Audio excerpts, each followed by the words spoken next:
Agora, algumas observações, uma nota sobre os salários relativos. Então agora vamos ver o que a gente pode observar quando a gente faz a análise em torno dos salários relativos entre os países que realizam essa atividade comercial.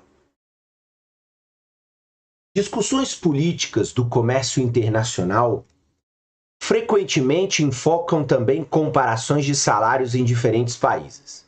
E aí aqui é uma outra complexidade importante para a gente compreender porque a globalização não produziu crescimento e riqueza em todo o mundo, porque você tem um problema que é uma discussão praticamente interminável sobre as questões em que você compara salários diferentes de diferentes países.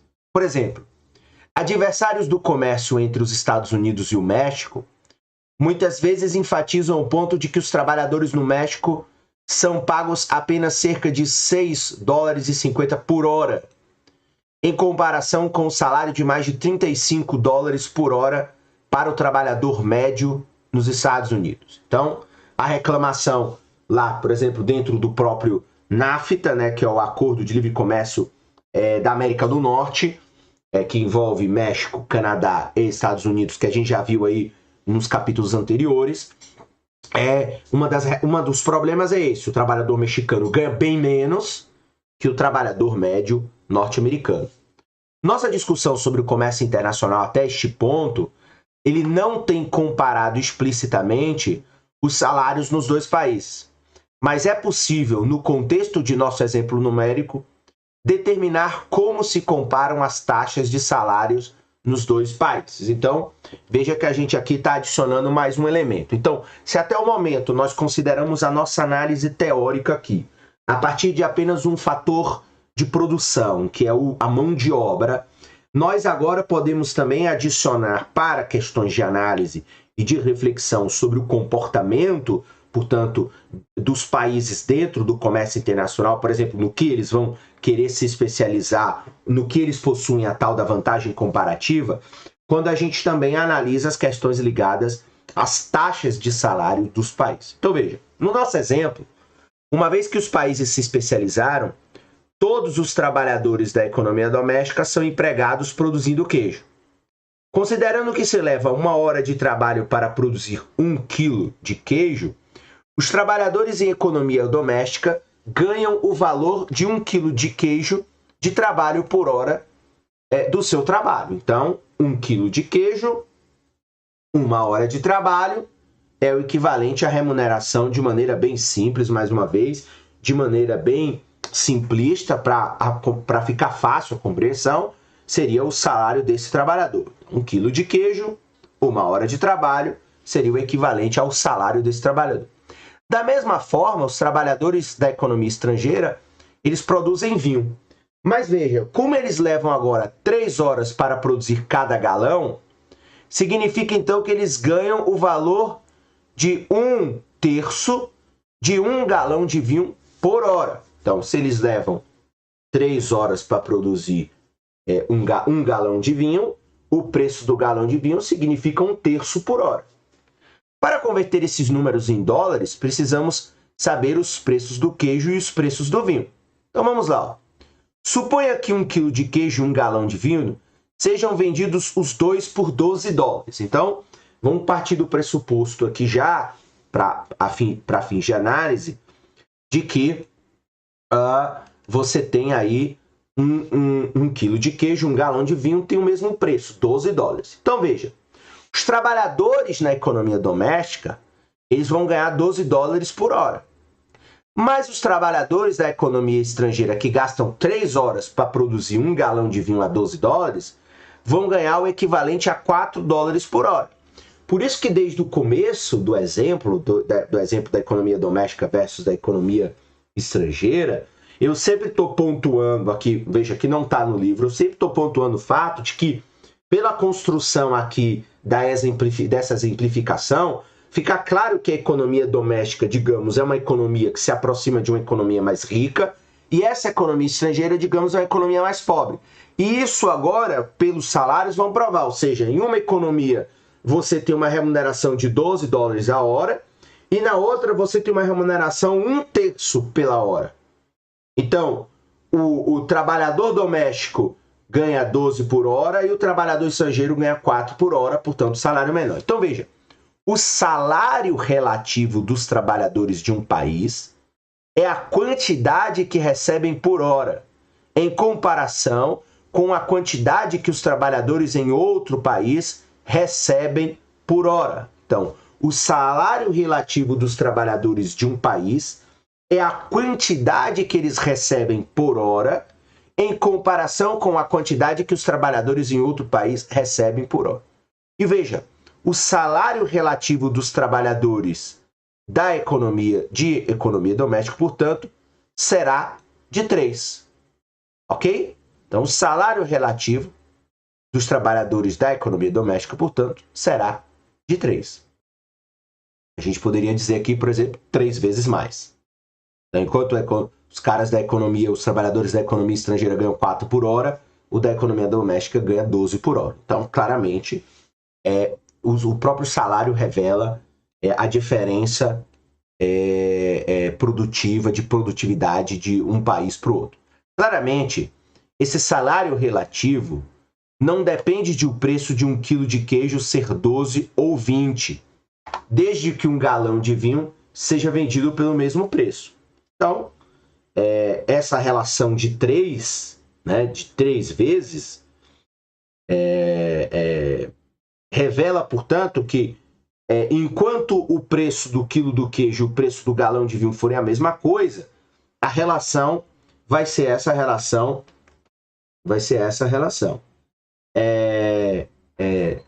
Então, é importante aí que a gente tenha essa reflexão. Então, claramente, esse salário relativo não depende do preço de 1 quilo ser 12 ou 20.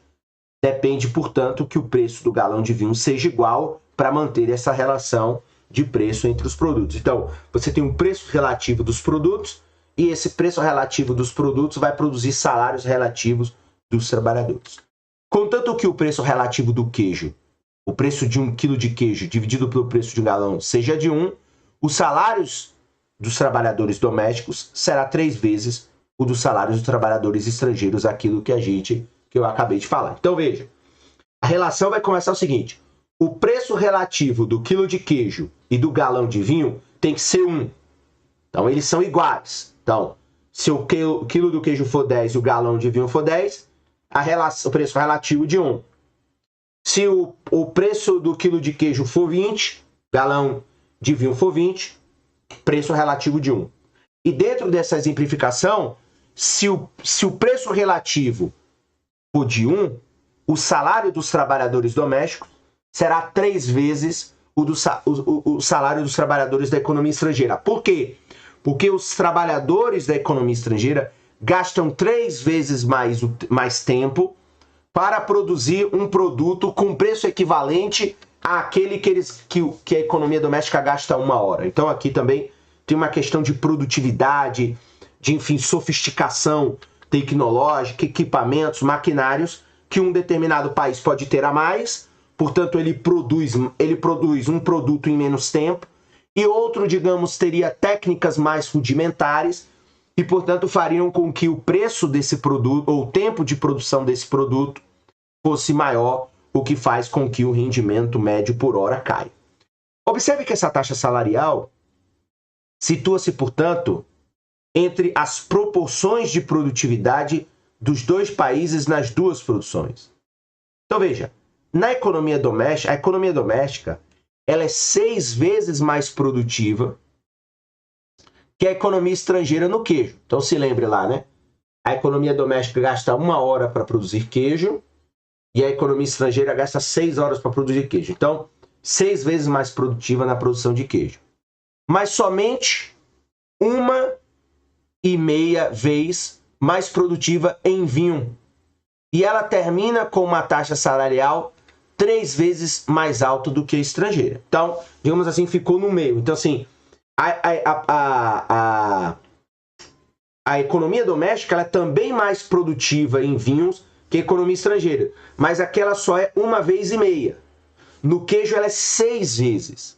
E aí veja como a taxa também terminou ali numa espécie de média, né, entre a produtividade dos dois produtos. Se você termina com um salário relativo de 3, você está aí entre 6 e entre 1,5.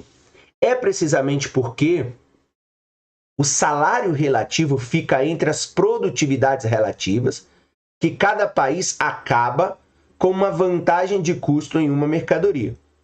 Então, por causa de sua baixa taxa salarial, a economia estrangeira ela tem uma vantagem de custo em vinho, mesmo que tenha menor produtividade, o que é a chamada vantagem comparativa. Então, ela tem um baixo salário, mesmo que ela gaste 3 horas para produzir um vinho, ela esse custo, esse salário mais baixo, faz com que seja viável ela produzir vinho, mesmo que a produtividade seja baixa.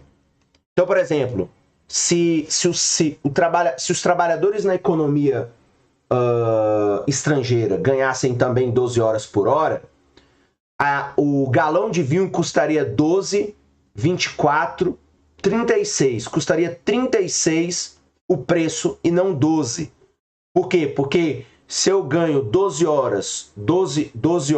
dólares por hora e eu gasto 3 horas para fazer um galão, esse galão vai custar 36.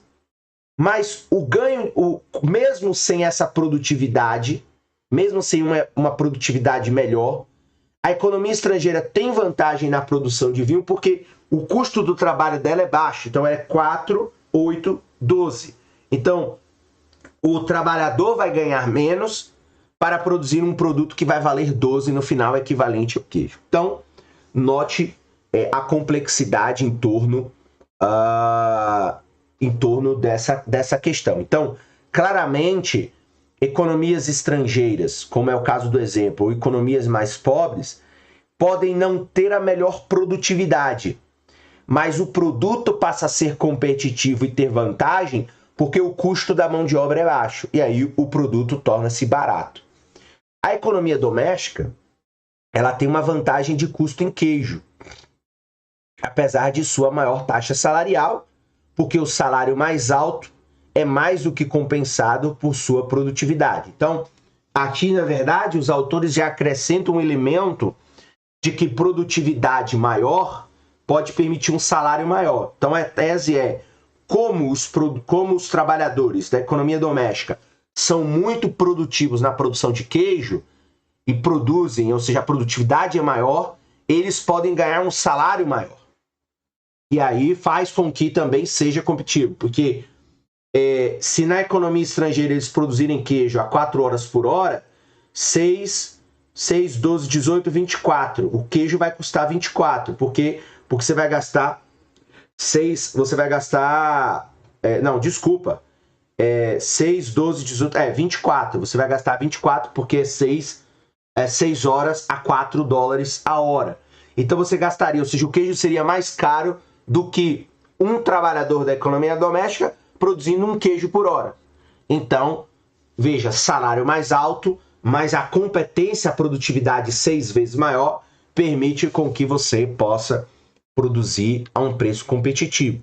Então, claramente, há uma necessidade nessa parte aqui, quando você inclui a remuneração dos trabalhadores, o nível de produtividade, aí está aí a grande análise de produtividade no mercado internacional ou na economia internacional versus remuneração.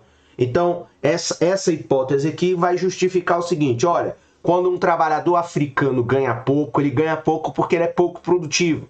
Um trabalhador, sei lá, na Suíça, na Alemanha ou nos Estados Unidos ganha um salário muito alto lá, igual a gente viu aqui, mais de 35, 40, 50 dólares por hora, significa que esse trabalhador é mais produtivo. Então, esse salário alto dele é compensado por ganhos de produtividade.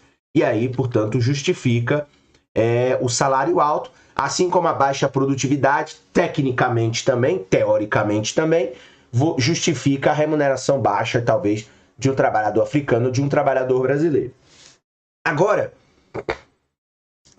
desenvolvemos o mais simples de todos os modelos do comércio internacional. Mesmo, portanto, que o modelo ricardiano de um fator seja simples demais para ser uma análise completa das causas e dos efeitos do comércio internacional, veja, um foco nas produtividades relativas da mão de obra pode ser muito útil para pensar em questões comerciais. Então, isso aqui é extremamente importante. Então, esse modelo ricardiano, ainda que, veja, possa parecer simples, ao avançar no capítulo, nós observamos que nós podemos compreender, a partir das noções de produtividade relativa da mão de obra, a importância de se pensar questões de comércio internacional.